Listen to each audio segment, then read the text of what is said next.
With us today on the Big Book Show, an author who not only do I like a lot, in fact, the first two reviews we ever did on the Big Book Show were books by him. He is also, I think, probably the most feared man in the military-industrial complex. We'll be talking to him. Here's his book. His latest is Kill Decision. Daniel Suarez joins us from California. Dan, right? I can call you Dan? Yeah, absolutely. Thanks for having me. Well, no, and thank you very much for not only sending me this book, but for writing it. I got to tell you, I'm an aviator. I've been flying airplanes and helicopters. I've taken a great interest, of course, in unmanned aerial vehicles. And once again, very much like your previous books that I've read, Demon and Freedom TM, you've nailed it. You've nailed all the technical aspects, but also, to me, almost not science fiction. It's like, this sounds like it's pretty much... When did you write the book? When was it completed? It was completed, I don't know, 6-7 months ago, something like that. So fairly recently. And it probably took me about, I don't know, 13-12 months to write. Mm-hmm. Most of that, of course, is research. But really, I do this just over the horizon type thing. So, you know, when you say really not science fiction, definitely so. I've combined things that if they don't already exist, they will very soon. So let's talk about the story. First of all, a female protagonist, which was a departure, at least from Demon and Freedom. Yep. It really breaks down the possibility and perhaps the likelihood of unmanned aerial vehicles, i.e. drones, making decisions on their own, and the implications of that and what could happen. Now, it's always difficult with a book like this, which has some cool twists and turns and some things that pop up that I thought were very unexpected, and then some wildly outrageous things when it comes to big tankers and all kinds of nutty stuff going on, oil tankers or troop carriers, I can't even tell you. I'm afraid of spoiling parts you wouldn't want to be known, so maybe you can synopsize us, the book for us. Yeah, I've already figured out my kind of, your pitch, going through the minefield of the story to not reveal any spoilers.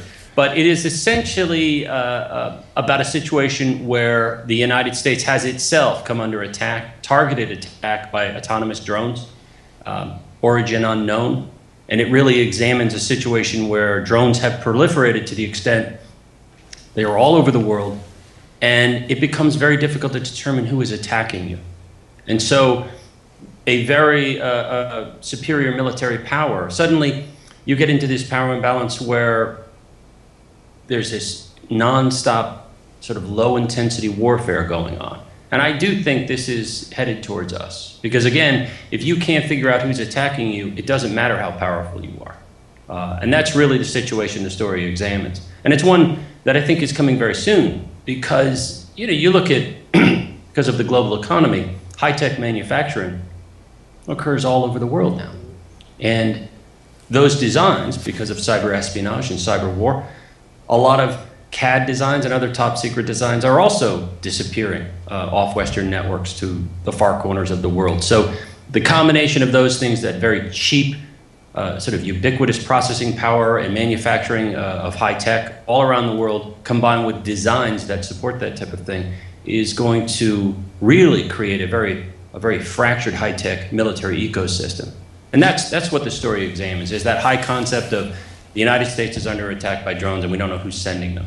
And what I really like as kind of a sub-story is the entire, and I watch C-SPAN all the time. I think you can't write that shit. It's so funny sometimes.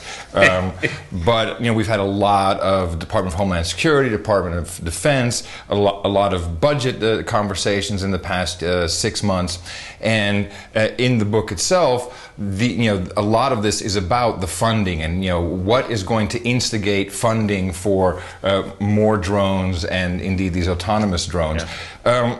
Now, I know a little bit about your background. I know you're basically, at heart, a software engineer, a developer. Yeah. Some would call that consultant. You've done a lot for Fortune 1000 companies, but also for defense, I believe. Yeah. So when you put something like that in there, is that based on your own experience? Is it just what you think it might be, or how it'll work, or are you just dreaming it up? Yeah, a little of all of those things. Just to be clear, I worked in IT in designing big data systems for companies. So companies that had, let's say, wanted to do pre-production planning of vast networks of factories and things like that. So really complex stuff. Did some defense work as well, especially Y2K remediation, things like that. Ah, the big scam. Yeah, well, it's funny. You take a look at a lot of this stuff. I had friends and relatives who were like hoarding cigarettes because they were convinced that was going to be the new currency. I'm like, right, I don't think it's going to be a problem. I'm yeah. going to be at a party. I don't know what you guys are doing. But anyway, I digress. But basically, I definitely don't take anything top secret. See, that was one of the things that people ask me is like, how do you do research for this? And again, because of this technology, you look at what is being able to be done with everything from DIY drones to just consumer tech that you can buy. What I typically do with my stories is I'll combine those things and then I'll sort of divine what I think is just around the corner based on what I would do given these possibilities, the better budget, and also rumors of prototypes that are out there. So that's basically how I assemble, what the tech is going to be, the disruptive tech in one of my tech thrillers.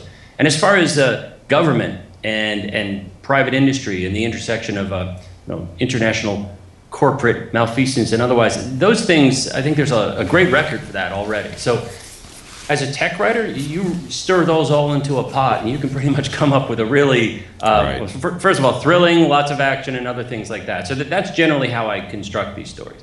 Now, you said something very important. This is indeed a thriller. I mean, these books that you write are thrillers. And it's kind of funny how when I first read Demon and its successor, Freedom TM, the Google glasses had not been announced yet. They were probably already in development.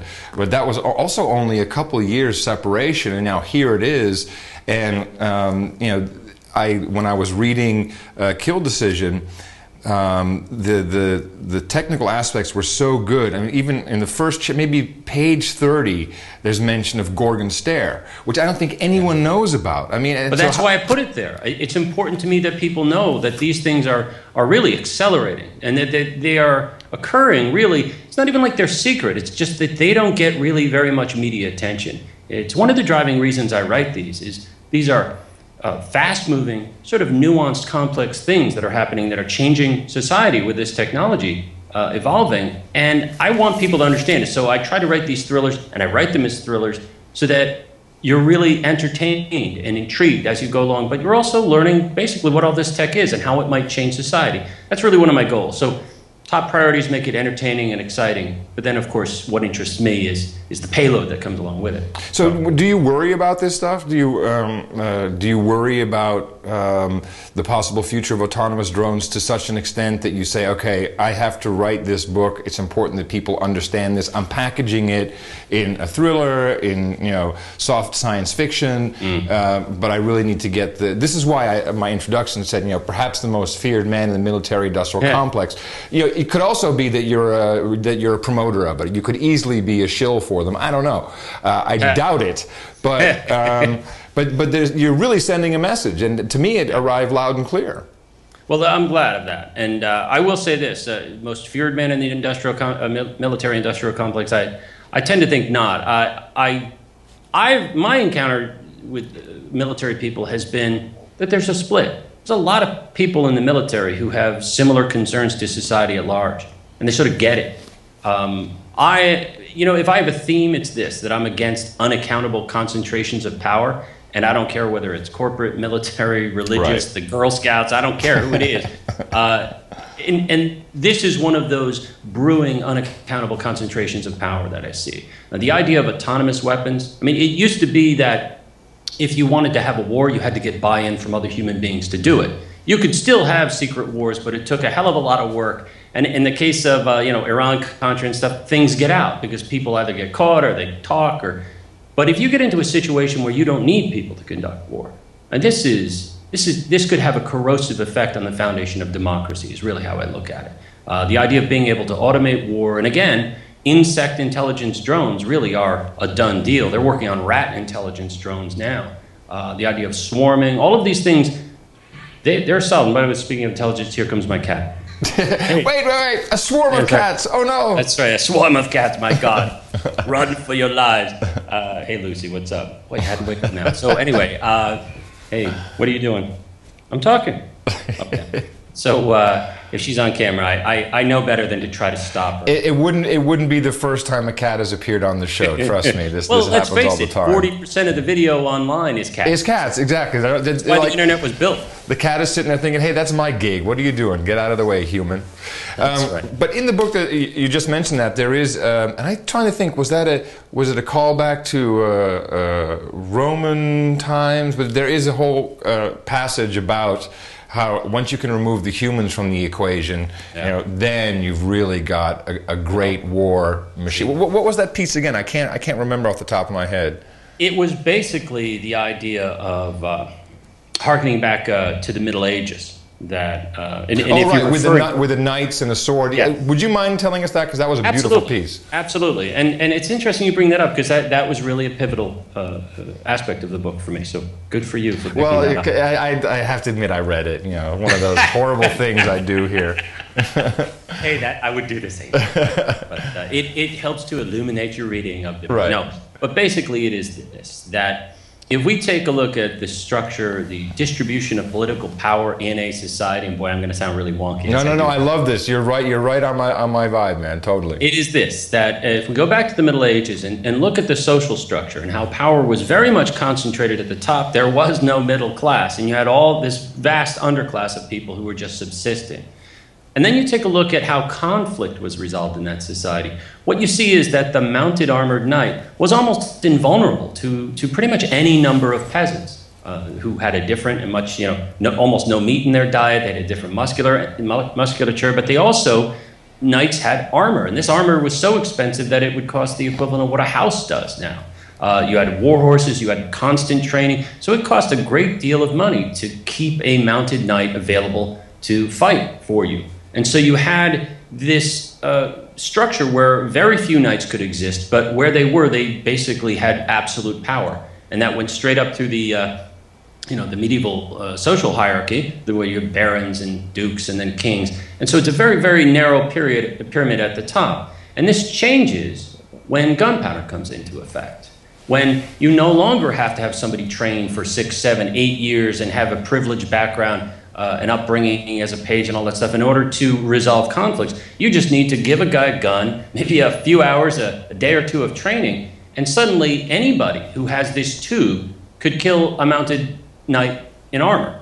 And that shifts everything. Suddenly, over time, successive decades, it's how many people you bring to the battlefield determines who wins, not who you bring. And so suddenly, leaders need buy-in from people at large. They need people to cooperate. Like, I need all you guys out here with a gun, aiming at those guys with a gun. And if I don't do it, they'll do it. Yeah, we need you to be all that you can be. Yeah, well, yeah, in an early form. I think it was on a tapestry in those days. Yeah. You can be. But no, it was basically this, that if you look at the size of battles, from the Battle of Crécy and Agincourt onto the Battle of the Somme in World War I, you can see battles, Waterloo, they progressively got larger and larger and larger and more people. And logistics started to become a big issue. And nationalism rises at around this time. And it's interesting that the concept of real nations, as opposed to individual kingdoms and regions, starts to come into play, and then parliaments and representative democracy. Basically because leaders could not ignore their people anymore. If they ignored the mass of people, they would get killed. So they had to cede some power. And so in some ways, it is technology, and it's weapon technology that made that possible. So what we're doing now, what we're seeing, is a shift again towards centralization of power. Because to some extent,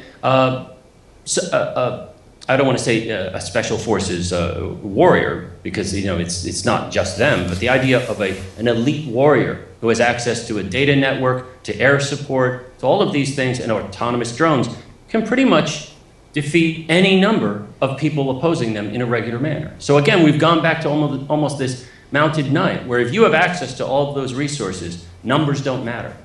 And in many ways, it's re-centralizing authority and power. And if we think that the way human beings resolve conflicts shapes society, and I do, that's what makes that a big concern to me. And it's something that I don't think a lot of people are thinking or talking about. It's in particular why I wrote this book on autonomous drones. A lot of people think, well, it's about drones like the Reaper and the Predator. No, it isn't. Those are obsolete platforms right now. They're not even making the Predator anymore. And the idea of remotely controlling a drone to me, that's really a limited use thing. I know that sounds funny, but we're using them against largely tribal cultures. If you try to use a remotely piloted drone against a more sophisticated adversary, they'll jam your radio signal. They'll cut it off. We saw what happened with the RQ-170 Sentinel over Iran. I mean, they essentially disconnected us from our drone and hijacked it. And that's the problem with having a drone that is remotely controlled. And that's why there's a lot of pressure to push that decision-making onto the drone itself. And so this is really what I'm dramatizing in this book, is that very accelerated push to make the machines make more decisions. So you, of course, are not the only smart guy who has figured this out, particularly if you look at the history. And so it does seem, that this has got to be a big push, not just perhaps for drones, although drones make a lot of sense. It's, quite easy to operate, but for all types of autonomous warfare robots. Yeah, and cyberwar as well. So bots that will go off and do software bots that will go off. The cyberwar thing, I'm continuously amazed when I hear the generals talk about this. And who was it? The guy who was Major General in Afghanistan 2010, he had a whole bunch of cyber warfare going on. But when you hear how uninformed they speak about the technology, these guys, they must have the guys at the bottom knowing what they're doing, but the generals, they really don't understand what the hell they're talking about. They really don't. Quite a few of them don't, but there are those that do. Take my word for it. There are some that get it, and whether they admit that in media or not, there are some that do. Intelligence agencies especially do. As a matter of fact, I did an interview with Michael Hayden for an article that I eventually wound up not finishing, but it was, I'm trying to remember where it was. It was at a conference. But in that article, in that interview, he was essentially saying that when nations around the world were solicited by, I think, a magazine or a newspaper on who they were most afraid of on the internet, the United States was listed as #1, because we have a really robust cyber war and cyber espionage campaign, as has recently come to light, and as we've recently admitted. So, a lot of people in the United States especially think of China. And of course, the geopolitical contest has definitely begun there, but the United States is very active in this area. So what's your feeling? What's your feeling about all that? In general, you pacifist, or where do you stand? I would definitely say I'm not a pacifist. I'm a realist. I understand that when it comes to nations, geopolitics and the great game, that happens, and that power is always sought by those who have a will to power. And the best way to avoid real trouble is to try to distribute power among a reasonable number of people. And I think our founding fathers had this principle, the idea of checks and balances. And that's what I look at. I don't think in the main we're ever going to make things perfect or even close to it, but that's the best you can do. I think if you have branches of government and individuals who share power, that's best. It's when we start to see this lockstep collusion or secrecy that allows conflicts to occur in secrecy without anybody having any knowledge of it or even the right to know. That's when I think things get dangerous. So am I a pacifist? No. If we were attacked, I'd want us to strike back. But I'm not convinced that's what we're doing now. I am also somewhat concerned that what we're doing now is self-defeating. I touch upon this a bit in the book through the biologist character, the idea that cooperating organisms succeed better than those that are constantly in Darwinian conflict. This has a lot to do with Alfred Russell's concepts about evolution and natural selection, that many organisms don't just kill each other, they cooperate in a symbiotic way with each other, and they thrive for that reason. Except for humans. Well, we do cooperate. We do. We kill each other too. We do. But again, it's not all or nothing. It's not a binary equation. But yeah, of late, I'll tell you, we've gotten really good at that. And I do think there is a more mainstream movement to try to get more sustainable, to make things more local and comprehensible. And so I'm an optimist. I'm definitely, I'm not a pacifist. I'm not a hawk. I'm kind of right about in the middle. Like I understand that people are this way, that we're kind of like shaved apes in a way. We're trying to shake off this. We're only recently the capability technologically to really do serious harm to the entire planet, and we're trying to get our heads wrapped around that. And so I think if more people have their hand on the tiller, we're less likely to go definitively in a bad direction.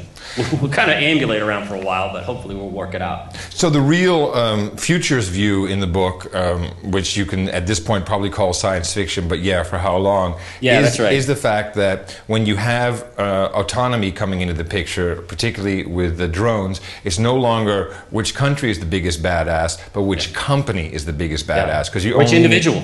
Or individual. All you need is money, and once you have the money, then you can basically, you could create a war, win it, and no one would know who the hell you are, and you could have anything go the way you want it to go. And that, I think, to me, that was the message, like, oh, wow, we've been just looking at, we have a president who apparently, loves to use drones, loves to view the tapes. Now we have countries all over the world, and on local level, we have in the United States, of course, police forces, and all this will be opened up in 2015. But that's nothing. That's nothing compared to someone who has a big pile of cash with an agenda. They can just get in the game whenever they want. And especially if they either have no history of respect for human rights, or they just definitively do not care. Because at that point, it's completely optional. If people were upset about what you're doing and you don't care, again, it really in some ways empowers authoritarianism. And that's what concerned me. So again, I'm optimistic in the sense that I sort of look at what I do in terms of writing thrillers as looking out for icebergs, because I like technology. I mean, as a matter of fact, I love it. I made my whole career on it. It's just that, you want to keep an eye ahead and say, let's turn a little to the right, let's turn a little to the left. That doesn't mean abandon all, technology. It means just try to think ahead. We've done this in the past. We've invented technologies that caused us problems, and we have tried to deal with them. Nuclear, biological, chemical weapons, they were going to be world killers. Pardon me. They were going to wipe out the human race, but we created international treaties, and as imperfect as they are, we're still here. I mean, these are weapons that by all rights really should have wiped us out if we were, crazy. Right. So I think in the main, we're sort of like a bell curve. Most people just want to get through their day, raise their kids, and that's what's going to save us, is the fact that most of us have our heads screwed on at least semi-straight. Right. And as long as we can start to build things and get through our day, we'll be fine. It's when you allow just a few people to completely upset everything, and that's why you want to try to avoid these concentrations of power and lethal autonomy, as it's called, the idea of robots making killing decisions. That is definitely one of these centralizing things that I don't think a democracy should ever allow. I don't think we should ever allow machines to make a decision to kill people. Now let me parse that. I don't mean we would never send a machine specifically like a targeted munition to do something. That's different than sending a machine into this area to terrorize it, or to try to maintain order and decide who lives and who dies. That's a very different thing. And you will see that, I think, in authoritarian nations sooner than later, or in conflict zones or in narco-trafficking zones, basically where people are grasping for power and have some money. You're going to see them first. Well, I think, personally, I believe that there's going to be an even bigger call for really ace pilots, because we're going to have to be up there defending, because, at a certain point, I think a human is still, for a long time, going to be better than some machine that has performance limitations, perhaps. Or mental limitations. Now we're getting into brass tacks, though, because this is great, because now I'm talking to a pilot, somebody who... And so, not to be just devil's advocate, but the thing that concerns me there is, what do you as a pilot do against a swarm where the individual members of that swarm don't give a damn whether they survive or not? Right. Well, so of course we already had this kind of, if you look at the Japanese Zeros, we had, and suicide bombers, in general, that of course is a problem. But I mean, in my head, I'm seeing, Independence Day, I'm seeing Star Wars, I'm seeing there's just all this crap coming at you, and you just got to spray and pray. As many evasive maneuvers as possible. But just from a cost perspective, there's going to be maneuverability issues that just won't... you're not going to be able to pull 20 Gs. No, well... No, I don't think so. No, not that pilots are great at that, but it's let's just hope it doesn't get to that.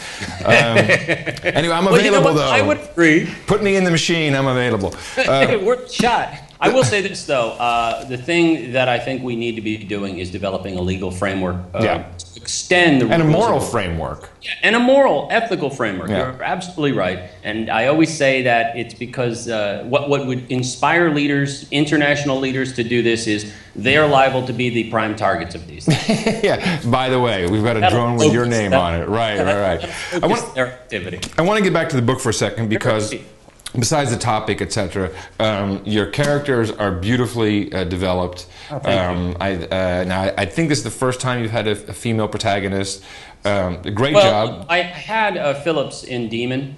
She was one of many protagonists. Right. You know, I took some lumps from people who thought I was a misogynist, which confused me because I'm absolutely not. Yeah, I know. I thought, well, okay. Well, I like that. She had the relationship with her dad, if I can remember correctly. She was quite a talented, I mean, she was the most brilliant person there was. Of course, yes. Whatever. But I did like the idea of having someone who had more of a, well, let's put it this way, less of the he-man attitude in it. I really wanted that to soften the edge of the story. Yet throughout the whole thing, she's sexy. I mean, I'm just feeling her being really, really sexy. Good. And you even put a sex scene in for me, which is my favorite part of any book. I'm like, yeah, finally, we get something done here. That's really why I write these things. But your writing really is outstanding, and I've always been a big fan of writers in other professions, lawyers, and we've had several on the show who turn out to be excellent writers of fiction. So you of course know how to write code, which a lot of people think is just some kind of thing. You go to school, you learn it, and it's like, oh, and here's how it works. No, you can write code just as poorly as a crappy book. You can write yourself into corners. You can do and you can approach a problem from many, many directions. None of them necessarily right or wrong. So when you started writing, did you approach it from a software perspective? Were there any analogies in that, or I'd just love to know your process. So then we're going back to Demon, which is a book I wrote between 2002 and 2004. I actually wrote that book as a result of some software I'd written. Yes, the answer is very much yes. Care to elaborate on this software? Yeah, sure. I'm going to geek out now. Nice. I'll establish my geek cred. I wrote a software. So, at the time, it was after the Y2K remediation thing and the dot-com boom had started easing up. Now, I never really got involved in that. I was always a data guy. But nonetheless, my business slowed down a little at the time, and I started thinking, I want to take a little time and do something that would be interesting to me. I wanted to create some software, some custom software. And I was a gamer for a while, everything from video games, D&D, and stuff like that. And I'd always wanted to automate this weather system that I'd created for my game. So this is a role-playing game weather system. But of course, I wouldn't just do a simple weather system. I have to do one that has an orbital mechanics module in it and all this stuff. So you could say, hey, you tell me what the size of your world is, what its orbital eccentricity is, its axis tilt, and I'll tell you when the sun or suns rise and set wherever you are every day of the year. Where I just went to town on this thing. It was like the most. And if you go out on the web, you could see people talking about. I think it's been BitTorrented too. It's called Weathermaster, right? Okay. So I write this program, and I get further elaborate with that. I put a polymorphic encryption wrapper around it so that you can try it for 30 days, and at that point it re-encrypts itself, and so you can buy it online. This is like, again, around the year 2000, something like that. And what happened was I got pulled into a project, and a couple of months later I come back, and it turns out this thing is selling in like 38 countries around the world. People are trying it and buying it, and there's like this money there in this account that I had set up. And I had it set up to pay for the website, for some advertising. So it was sort of like this automated thing. And I started thinking, wow, if I got hit by a bus, this thing would just keep going. And then I started thinking, wow, what else can you do if you're dead in modern society? And it turns out you can do like 70% of the stuff you normally do every day. Which, of course, is exactly the core nucleus of the book. That's fantastic. Yeah. So you could see, so it came from software in a very literal way. I was like, wow. And that was really the core of the book, as you said, that you have a designer of a massively parallel online game who creates a program keeps an eye out for the appearance of his own obituary online, at which point all sorts of things start to execute and start to tear the fabric of society apart. So yeah, that's where that came from. And in terms of the plotting and design of a thriller, I guess I do follow a software model, only because I guess if you write code long enough in a corporate environment, at least one where you have really good quality teams, there's some pressure to make lean, maintainable code.